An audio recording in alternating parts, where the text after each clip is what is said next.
Ladies and gentlemen, please put your hands together for Flanagan. So if you could you do like some kind of Q&A? I know it's off the cuff, but okay. If you're, is this on? Yeah, we were on. We're on. Okay. Just double checking. Yeah, just testing. Okay, that was a great film. I don't know about you, but for me it was the first time I've seen it on the big screen. I've seen it many times, but it's a different experience, isn't it? Yeah. You know, it's a totally different sit in movie. the chair, or do you want to sit in your... I'll sit here. Okay, perfect. Okay. This doesn't have a seat. And we have 2 microphones, do we? Yeah. Hi. Oh, close. Yeah, welcome. Come on down. Here's Jackie. There you go. Alright, if we sit, Hi. are you okay sitting down? Let's sit down, let's Yeah, get comfortable. well, I will. That's a good idea. I just wanted to welcome anybody, I guess, because I can't hear very well. I figured nobody else could, but Make sure you're anyway. okay. We'll all be loud for her, right? Yeah. I just think it's amazing that all you people wanted to see this wonderful, amazing movie. I'm lying. I think it's a kind of a nutty movie. But I'm going to sit down now. Yeah, you sit down. Yes. Okay.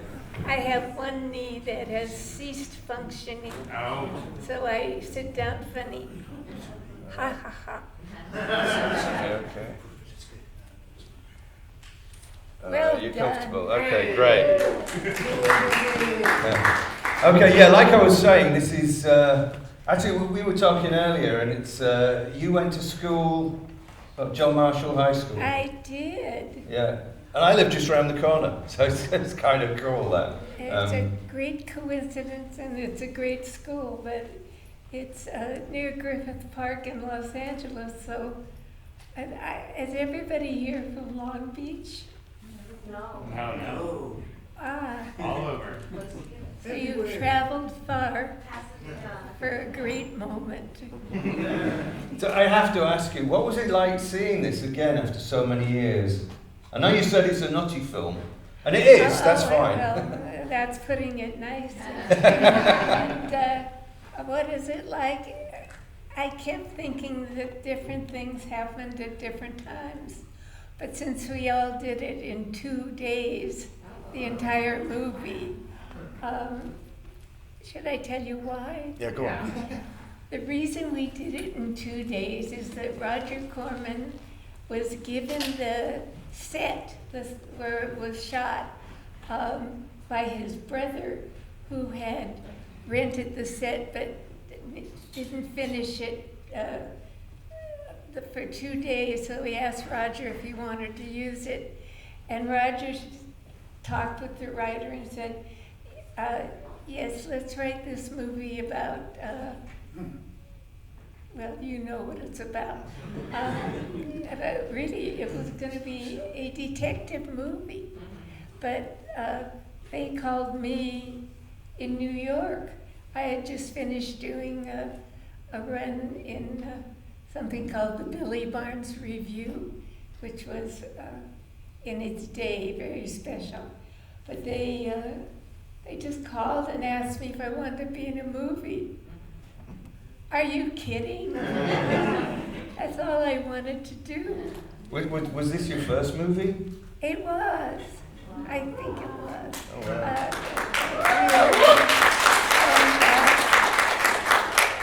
All I could think of is I'm going to be in the movies.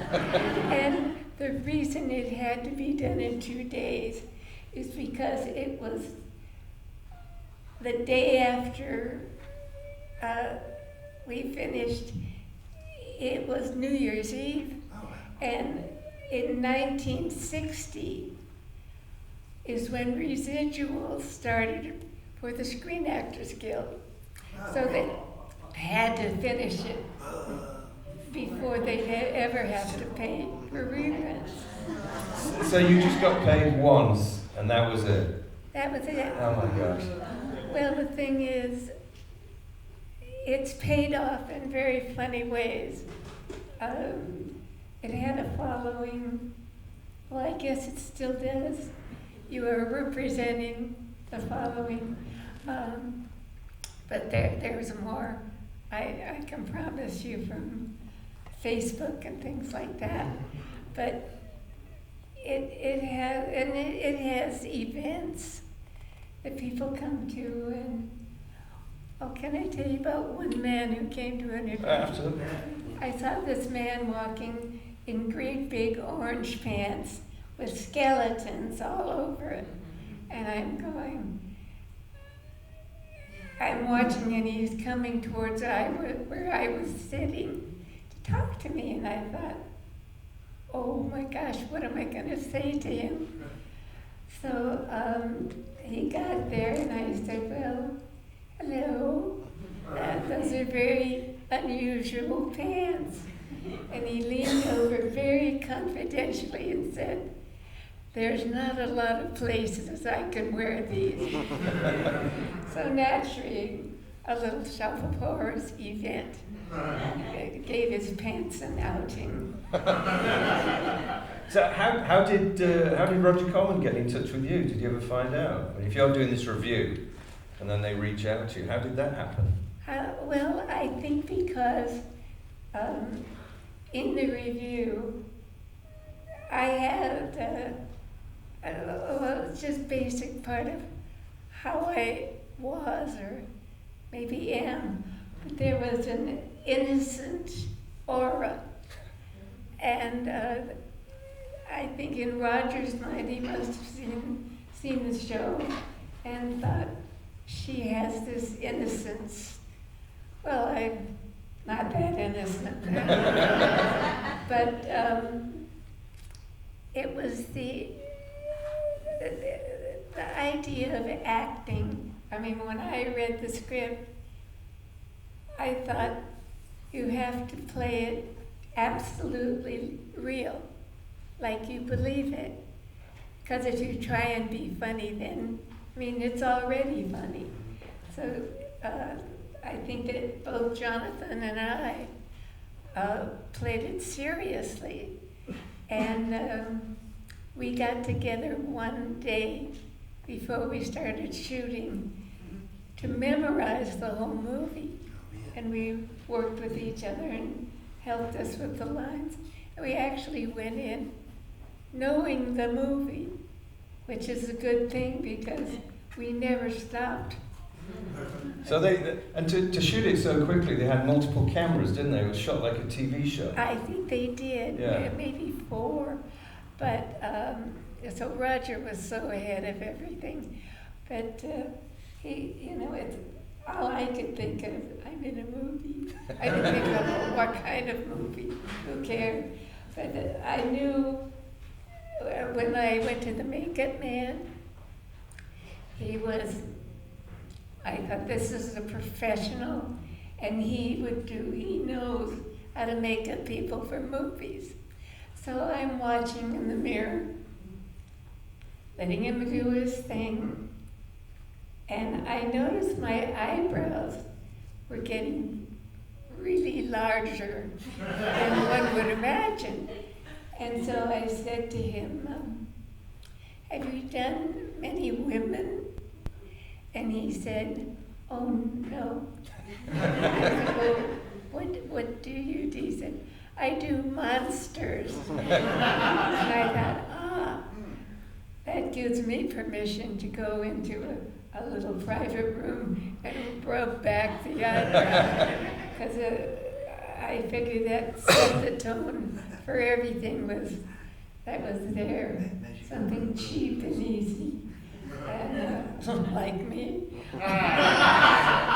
So, I mean, you talk about why Roger cast you, but it's an incredibly well cast film. Everyone seems perfect for their roles. It's very, very, like Dick Miller. Yeah. And he was the one who ate the flowers. He was originally asked to do Seymour. Oh. But he had just done a film called Bucket of Blood, another Roger Corman feast of film. And he didn't want to play another character that was that weird right after the other one. So he played the flower eater, like that's normal. But he was really eating them. I mean, I worked with Dick quite a bit afterwards. We were kind of a couple, the people who were looking. Yeah, do you want to mention the films for people who don't know? Well, the main one was Gremlins. We did Gremlins 1 and 2. And thank you on behalf of Dick Miller, because he did every single movie that that director did. And we were killed, by the way, in Gremlins 1. But at the opening of Gremlins 2, it was kind of a street scene in New York, and the two leads over the titles, they were walking, and they said, the Futtermans are coming to visit us. They said, oh, really? How are they? Well, they're much better now. So we was better than dead, and really had a rather sizable part of Gremlins 2. But you know, it's funny where you find yourself. But did you? I know that we've got famous Jack Nicholson in the scene. Did you work with Jack, or did you see Jack during the making? I did not. First of all, it's before he was Jack Nicholson. He was just a kid who worked in some of Roger Corman's stuff as he was just entering his film life. And it turned out that's one of his memorable parts. But I didn't see Jack at all, because I was changing my wardrobe, which I had to do in a carpenter's booth. And I thought, while I'm changing, Jack did his whole thing. And but now people think he's the star of the movie. Yeah. Well, he really is the star of the movie. But Jonathan, I think he did a very good job. Oh, an excellent job. And so you say 2 days, it was a 2-day shoot. It must have been, how many hours were you, can you remember that far back, like how many hours you worked? Oh, well, how many hours are in 2 days? We actually came early in the morning, and I was so impressed because we were doing it in the old Charlie Chaplin studios. Oh, okay. And I'm just thinking, great stuff has happened in here. And then we went to our little stage and just started and just acted and ran from scene to scene. And if we had to change, it was into whatever corner we could find. And I mean, it was not a leisurely experience. Yeah. And except the night scenes, luckily I really didn't do a lot of that. Jonathan was running all over the place. And I just am amazed to watch. Here's an interesting thing. You know, the beautiful blonde that kept lurking around and finally volunteered to be eaten, unbeknownst to her. She is the wife of the actor who played Mr. Mushnick. Oh. So there's a little dish. So, I can imagine you make this film 2 days, and then you forget about it, you work on other things. When did you first sense that this was becoming more than, just a 2-day flash in the pan type film? Well, when I got this funny job where you showed movies during the day for about 3 years on ABC, and I started getting fan mail, and some of the mail had dead flowers in it, and the stationery had like black dead leaves, and it was from fans of the Little Shop of Horrors. And then I realized, it's kind of a little thing. It has a following. And then of course as time went by, and the musical Yeah, the came. musical, yeah.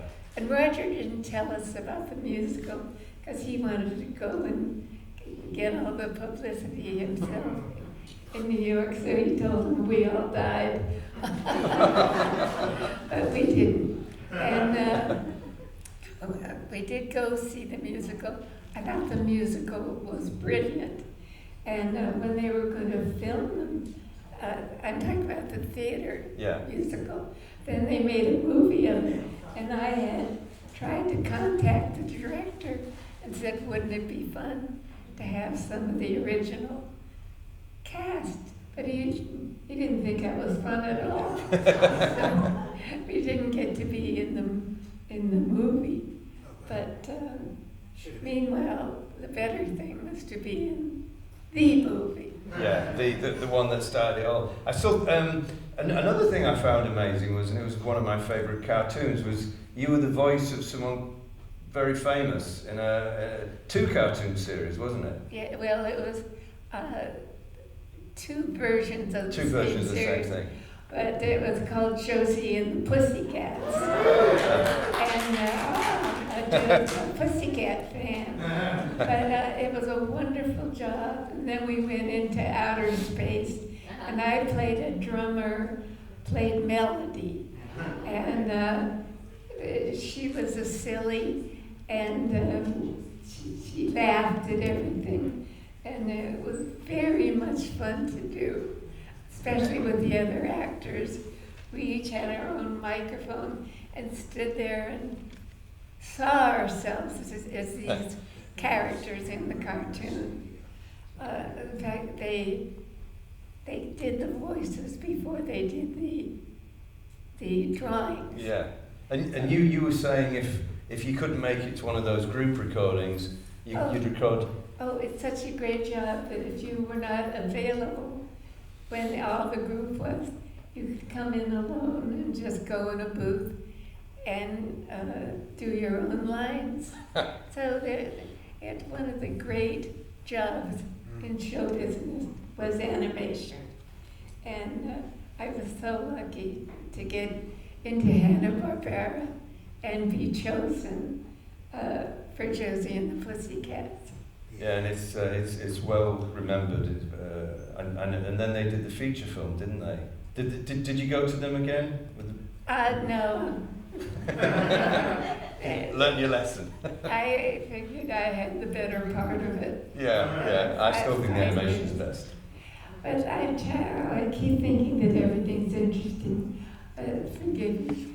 But when we did Josie and the Pussycats, the director was a very good friend of a friend of mine, and I just happened to get cast. But what I thought was amusing is that there would be a serious meeting around a business table before we started recording the sessions, and it was Mr. Hanna and Mr. Barbera and a bunch of people from the networks, and they were going around the table saying, well, I think that the dog should sound like this. And then another person said, these were all serious, well-dressed men saying, I think it should go.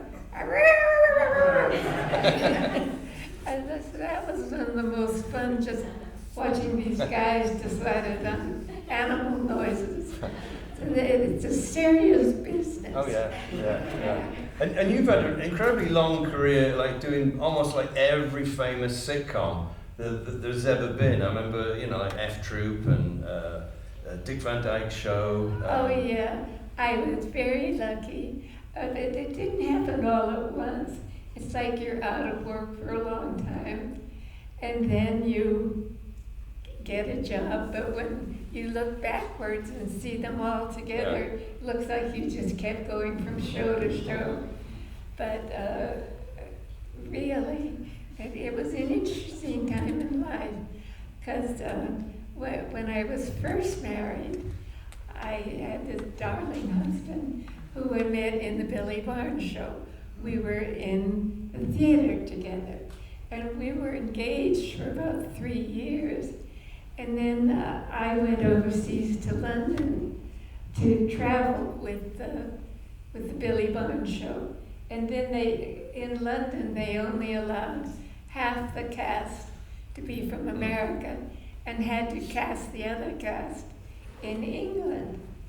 So my engaged person and I were separated, and I thought, well, it's either going to be absence makes the heart grow fonder, or out of sight, out of mind.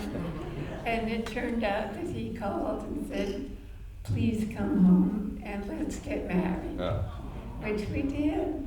And we had about 20 lovely years, and then he got another house living with somebody else, and thought, well, is that okay? Isn't it worth it being Mrs. Ken Barry? And I thought, I don't think so. Because a nice person wouldn't request that of you, to be his lucky wife while he had another life going on. But he really turned into someone who felt that he owed anybody who came up to him and offered themselves. He said, what can I do? And I thought, you could say, I'm sorry, I'm married. But, we stayed friends because I didn't ask him for any money.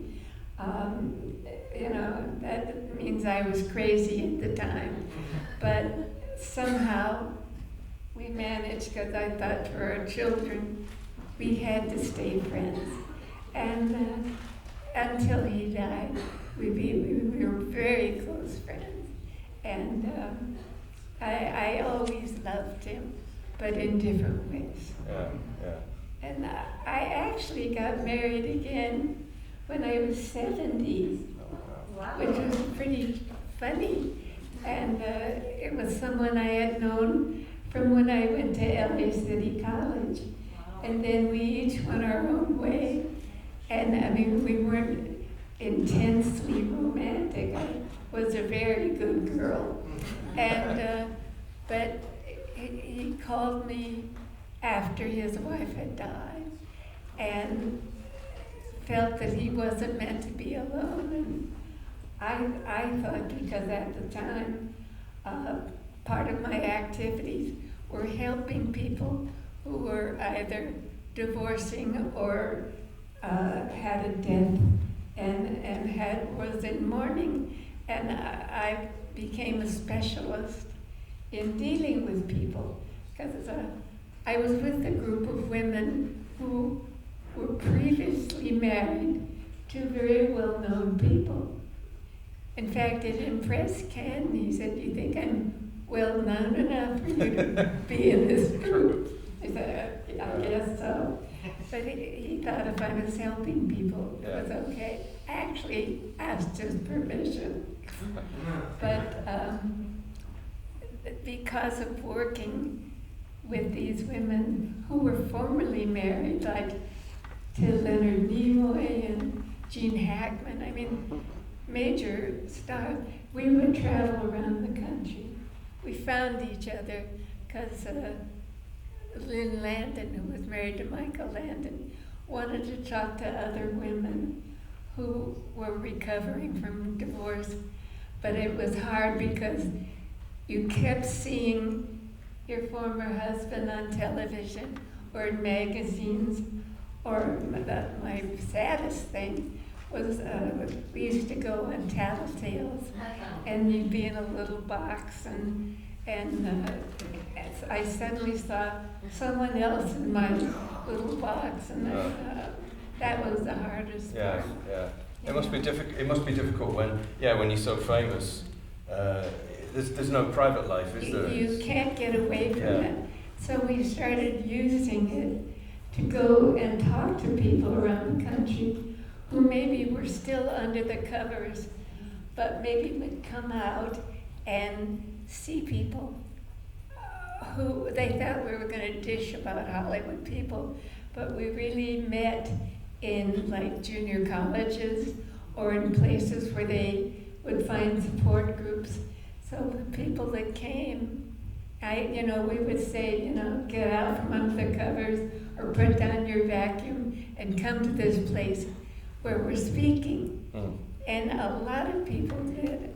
And we were able to direct them to support groups, or they learned that they could drive to a college, because that's where we were appearing. Well, that's great that you do something worthwhile, It was. How are we doing for time? Miles, you want to take 2 from the audience? Yeah, we'll do some questions. So, hands up, any questions from the audience? Yes. Did they improvise any of the parts, or was it all just everything scripted, everything? Was it all scripted or improvised? The movie? Yeah, the movie. It was actually scripted. And it turned from the detective movie into the Little Shop of Horrors over the weekend. While I was flying in, but it was a script, and I actually sold it to someone who would give money to animals, because when I was on the Doris Day show, we started an organization about animals. I'm a very checkered person, a lot of slices to my pie. Yeah, forget about the Doris Day show. Okay, one last question. Any? Come on, Yes. we had a first question, can we have a last one? From the young man in the corner. So when you saw the stage adaptation and the film remakes of Little Shop of Horrors, how did you feel about how Ellen Green portrayed your part? Because I think that was very dictated by what you did in the film. Well, I felt that, first of all, it was a whole different Audrey. She was kind of a slut in the big movies, and in the stage show a bit too. And so she was not this innocent person that me was. And Roger actually said that I was his favorite Audrey, which it didn't upset me in any way. Yeah.